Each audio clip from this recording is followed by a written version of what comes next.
تاریخ کے اوراق پر کچھ لمحے ایسے بھی آئے ہیں جنہوں نے انسانیت کے ضمیر کو جھنجھوڑ کر رکھ دیا۔ ایسا ہی ایک لمحہ تھا جب نواسۂ رسول حسین ابن علی علیہ السلام حق و باطل کے بیچ ایک فیصلہ کن جنگ کے لیے نکلے۔ یہ کوئی تخت و تاج کی لڑائی نہیں تھی، یہ حق کی فتح اور ظلم کی شکست کی جنگ تھی۔ سال 60 ہجری یزید بن معاویہ خلافت کی گدی پر بیٹھ چکا تھا، ایک ایسا شخص جو فسق و فجور، ظلم اور بے دینی کا نشان بن چکا تھا۔ جب یزید نے امام حسین علیہ السلام سے بیعت کا مطالبہ کیا تو آپ علیہ السلام نے دو ٹوک الفاظ میں انکار کر دیا۔ آپ علیہ السلام نے فرمایا، میرے جیسا شخص اس جیسے شخص کی بیعت نہیں کر سکتا۔ مدینہ میں رہنا اب خطرناک ہو گیا تھا، لہٰذا امام حسین علیہ السلام نے اپنے خاندان کے ساتھ مکہ کی جانب ہجرت کی۔ مکہ میں امام علیہ السلام کو کوفہ سے ہزاروں خطوط موصول ہوئے۔ لوگوں نے وعدہ کیا کہ وہ آپ علیہ السلام کو خلیفہ تسلیم کریں گے اور ظلم کے خلاف کھڑے ہوں گے۔ امام علیہ السلام نے اپنے قریبی ساتھی مسلم بن عقیل علیہ السلام کو کوفہ بھیجا تاکہ حالات کا جائزہ لے سکیں۔ مسلم بن عقیل علیہ السلام کو ابتدا میں حمایت ملی، مگر جب یزید کا گورنر ابن زیاد کوفہ آیا تو فضا بدل گئی۔ مسلم بن عقیل علیہ السلام کو شہید کر دیا گیا، مگر جب امام حسین علیہ السلام کو یہ خبر ملی، آپ علیہ السلام مکہ میں نہ رکے۔ آپ علیہ السلام نے فرمایا، مجھے موت سے کوئی خوف نہیں، میرا مقصد دین کو بچانا ہے۔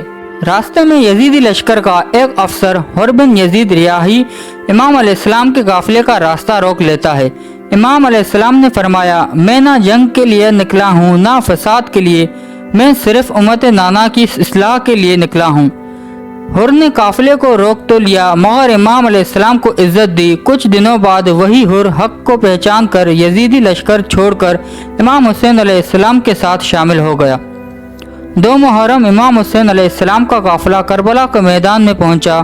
یزیدی لشکر ہزاروں میں جبکہ امام حسین علیہ السلام کے ساتھی 72 افراد تھے۔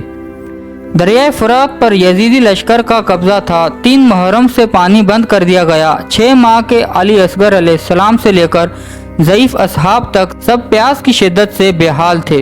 9 محرم کی رات امام حسین علیہ السلام نے چراغ بجھایا اور فرمایا، جو جانا چاہے جا سکتا ہے، کل موت ہے۔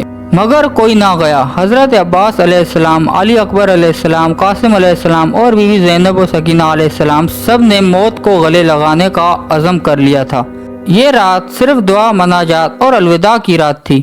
صبح کا سورج نکلا، یزیدی لشکر نے حملہ کر دیا۔ امام علیہ السلام کے ساتھیوں نے ایک ایک کر کے جان کا نذرانہ پیش کیا۔ حضرت عباس علیہ السلام نے علم تھاما، پانی لینے گئے، بازو قلم کر دیے گئے۔ علی اکبر علیہ السلام، امام کے جوان بیٹے، دشمن کے درمیان گھس کر لڑے اور شہید ہو گئے۔